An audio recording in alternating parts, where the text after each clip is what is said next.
What if people could talk freely about race? What if? What if people could freely talk about race? Well, presumably our speaker is people, and I don't see anyone stopping him. So, already I can tell this is going to be a fascinating journey. What if people could talk naturally, comfortably, and intuitively about race? And what if people could be empathetic with others about race? Empathetic about race. That is an interesting proposition. I don't mean it's necessarily a rational proposition, but it is interesting. Empathy is the ability, or art in some cases, to effectively put yourself into someone else's shoes on an emotional basis, or to assume another person's perspective for consideration. And so, race is attached to emotion, then? Or race implies a certain perspective? I know, our speaker, and I am only guessing at this point, means to have empathy with someone who has experienced racism, and not literally race. I think. It's just the turn of the phrase that caught my brain. I mean, he is talking about racism, isn't he? He's not merely talking about just skin color, right? Right? Race is the biggest challenge in America today. There's nothing more divisive or damaging than conflict around race. And no other aspect of diversity and inclusion creates more challenges for us as we go through our daily lives. Our daily lives? No offense, but speak for yourself. Many times you hear people talk about, I'd like to live in a race-free society, or I'd like to live in a colorblind society. I would say no. You would say no. You would say no to dismissing race as a value factor in assessing someone's character into the same category of eye color or hair color. You would say no to that. Got it. Because I'm proud of my race. We should all be proud of our race. We should be proud of our history, our traditions, and our people. History and culture. These things are inexorably tied to race, are they? A black man from South Africa and a black man from America should both be assumed to have had the same experiences and share the same culture because of their race? I must be misunderstanding. And you are proud of your race. Fascinating. Tell us more of the pride you have in an aspect of your inherent biological makeup. We always encourage everybody to do research around their race and heritage, and what you find you should share with others. We always do. I don't. In fact, I'm struggling to think of a time since my second grade draw your family tree assignment that I have ever been asked such a thing. Every one of our own racial heritages has something distinct and something valuable. Okay, I'm not sure what to make of our speaker here. Race and culture are not one and the same, at least in common parlance. Racial heritage, in my mind, only refers to the skin colors in your family tree, and none of that says anything about defining your individual culture or history based purely on the skin colors that came before you. But if our speaker is meaning to say that race and culture and history are inexorably linked, no, I'm still not sure where this is going.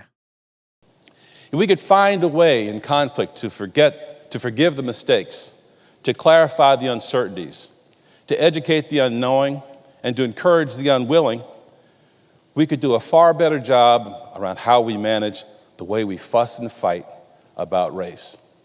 Well, I don't want to manage how we fight about race. I want to stop fighting about race.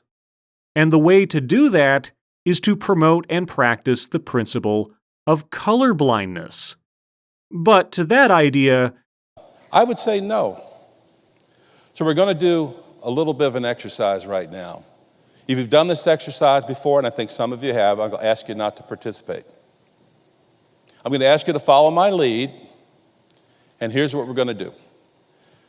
I'm going to ask you to have a couple responses in unison as a group. First of all, I'm going to ask you to repeat a word 10 times. I'm going to keep the count on my right hand. When we're done, I'm going to ask you a specific question, and then I'm going to prompt you for a response. Everybody clear? by any chance in a past life, was our speaker the author of VCR instructions? The word is white. Color me surprised. Ready? White, white, white, white, white, white. Here's a pro tip. Holding your arm aloft and chanting white in front of a crowd isn't a good look. White, white, white, white. What do cows drink?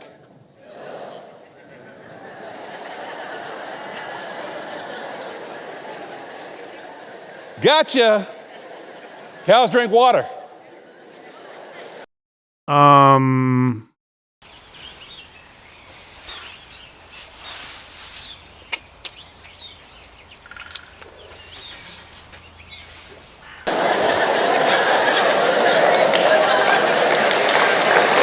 Really?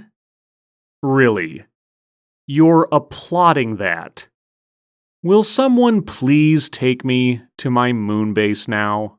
Now, that's a pretty basic diversity exercise, but here's what's important about it. I conditioned you in a period of about a minute for a very specific response. Really? You think asking someone, "What do cows drink?" without doing the chant first wouldn't have gotten a response of milk from many people? You think you've been clever? Golly, it almost sounds like you're proud of yourself for something that really takes no effort at all.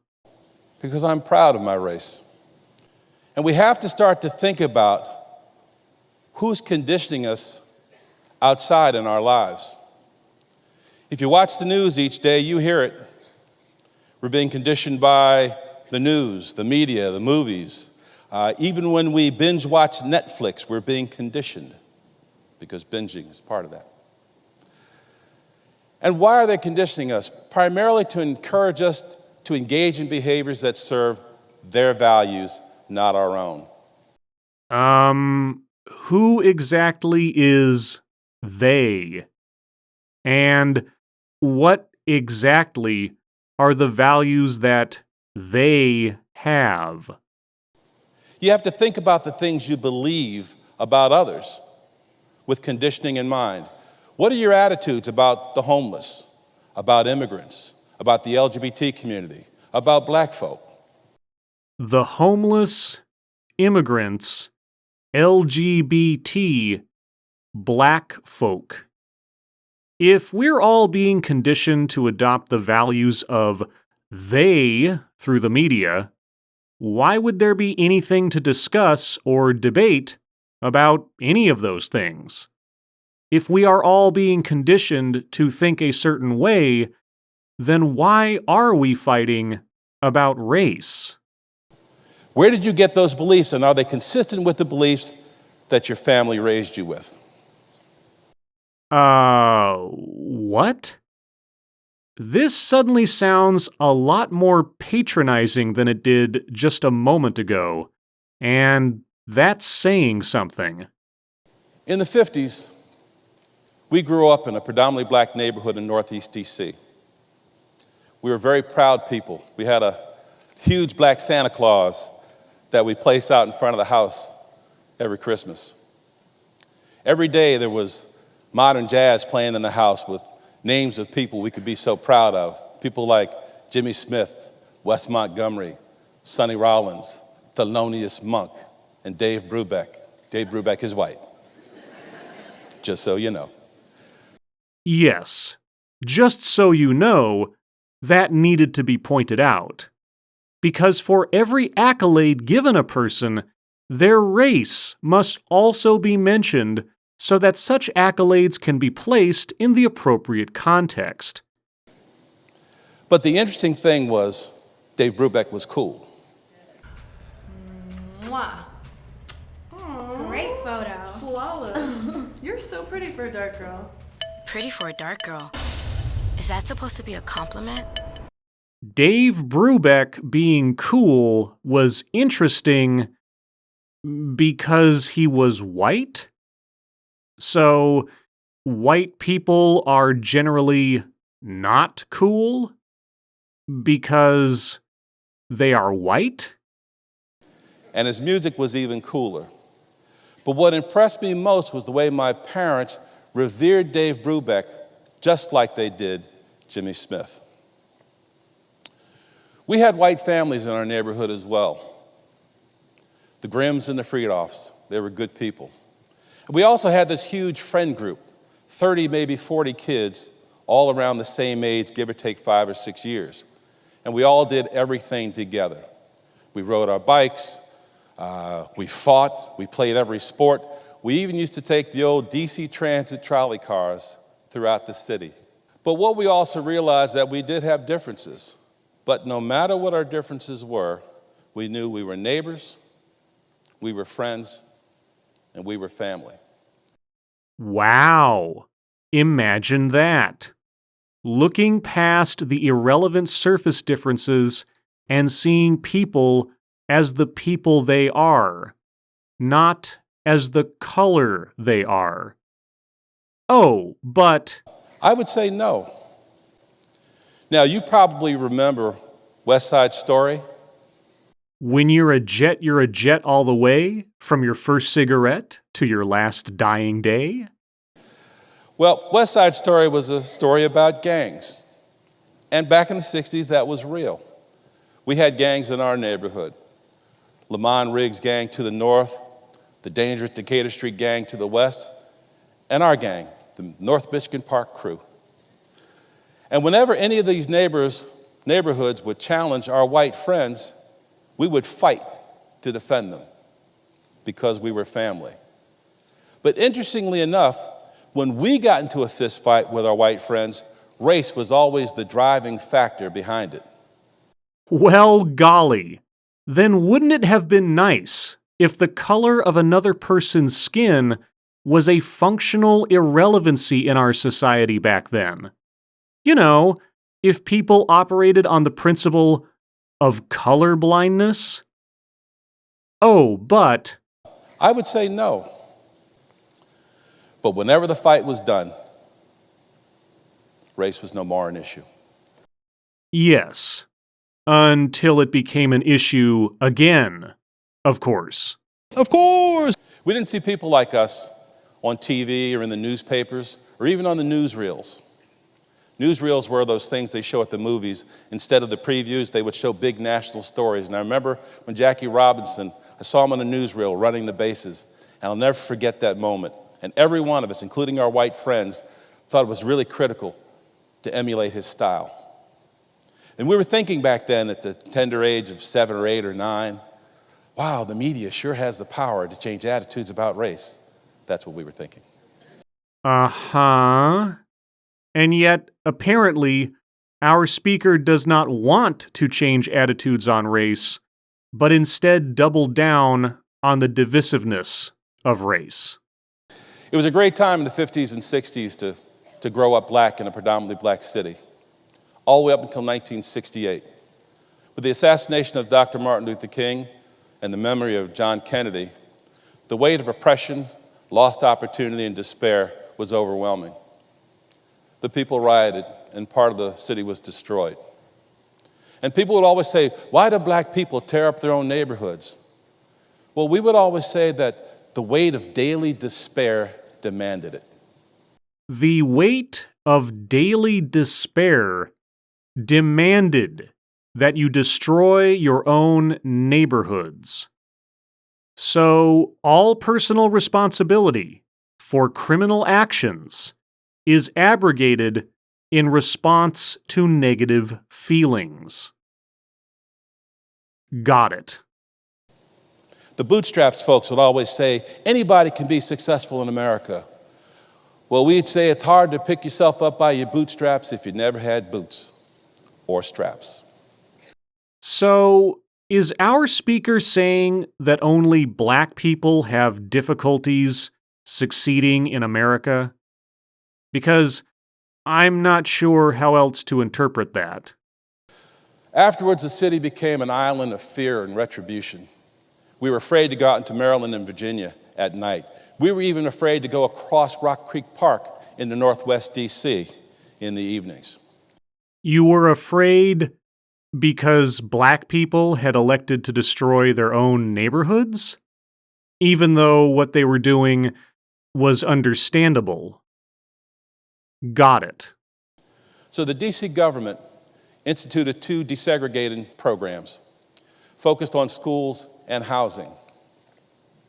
My brother and I were part of that school desegregation program, and we got to pick a school in Northwest D.C. We chose the Quaker School, Sidwell Friends School, primarily because of their history as abolitionists. It was an hour-long bus ride across town. We used to take the 80 bus at Fort Totten over to the old Brookland Station on 12th Street, and we'd catch the H2 crosstown bus. But during the riots, the rioters would often throw bottles and bricks at the bus. And we understood why, in a sense.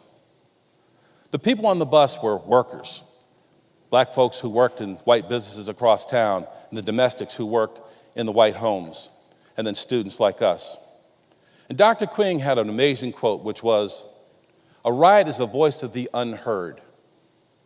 So, sitting on a bus, which was part of a government-initiated desegregation program, on the way to a school of your own choosing, you empathized with rioters destroying their own neighborhoods and throwing objects at you and other people who were just going to work because they were being unheard.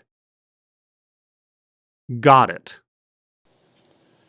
And so intuitively, we understood, even though we felt anxious, we felt guilty that we had opportunity. But oftentimes when we got off that bus, we'd hear the N-word as we walked to school. Later in '68, the D.C. Fair Housing Act was instituted, and a number of families were given an opportunity to buy homes in Northwest D.C. My family was one of them. We got to desegregate our nation's capital. Yes. The 1960s were a time of strife and sweeping change in this country, especially around race. And you and your family were at the forefront of that necessary and long overdue change. So, tell me again why it is still important to point out that Dave Brubeck was white. A few weeks later, the police started to visit to comfort us as new arrivals. My brother and I were athletic and had large afros. No laughter.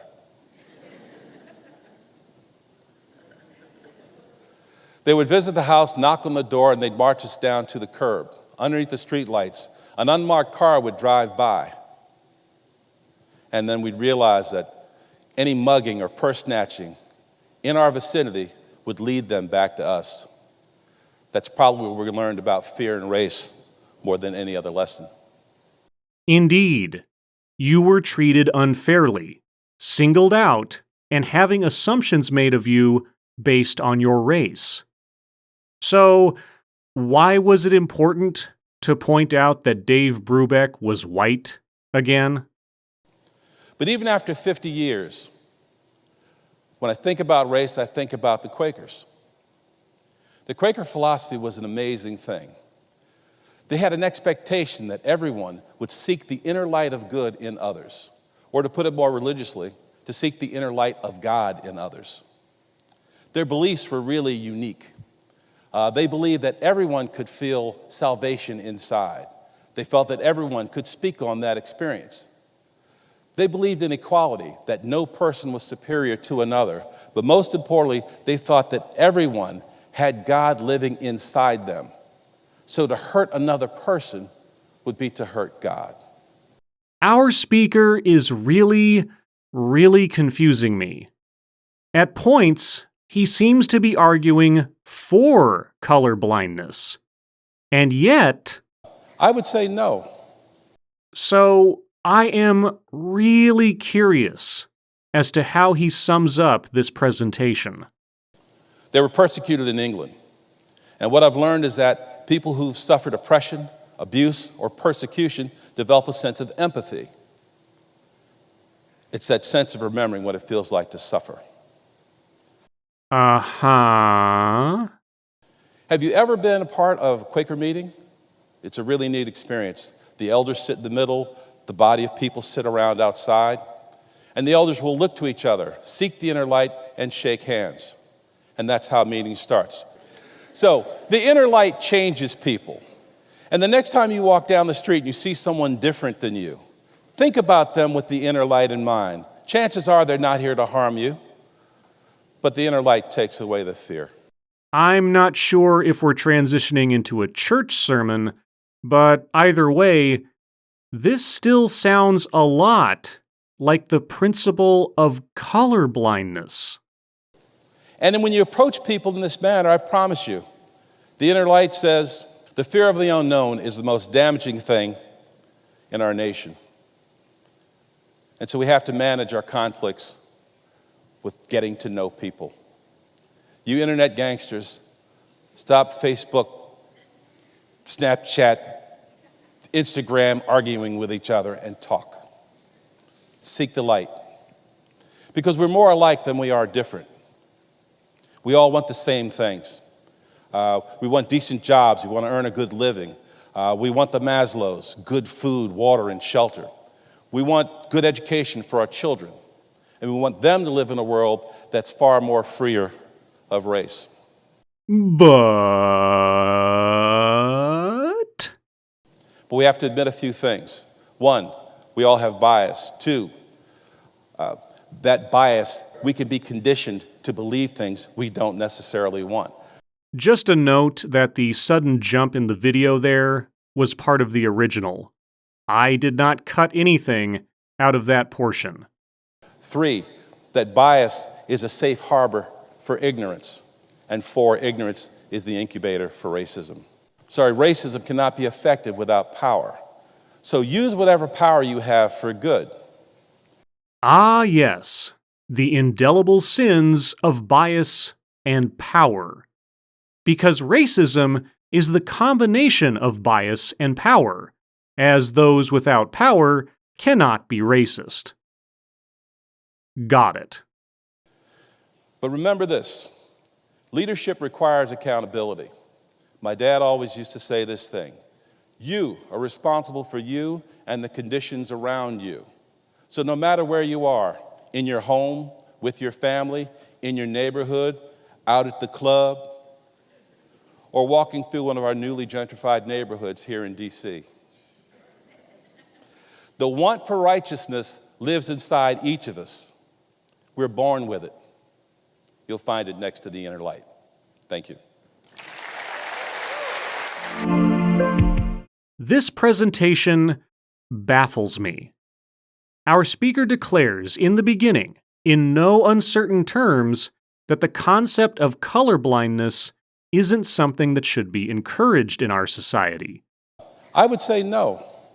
But he then goes on to describe his personal experiences that would, one would think, verify to him that colorblindness is the ideal, that a person should be assessed and held to account only on the value of their own merits. But all the same, let's make sure to point out that Dave Brubeck was white, and that it's understandable to riot and destroy the property of others so long as you feel bad enough about your personal circumstances. This has been a journey of confusion for me, but also maybe one of insight.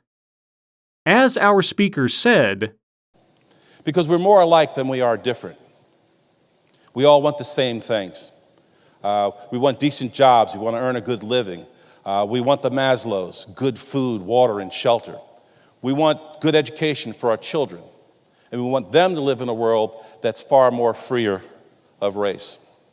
because it is possible to have all of the best of intentions and even preach what sounds like an ideal way of operating in the world and with other people, and yet at the same time still cling to the same sorts of biases and distinctions between people that belie those sentiments. At many times in this video, I was hoping that our speaker would become a bit more self-aware, that what he was encouraging was exactly what he was so dismissive of. But he didn't. And that last bit of distance between those 2 points, I hope, is something that we can all bridge sooner rather than later. As always, thank you for watching.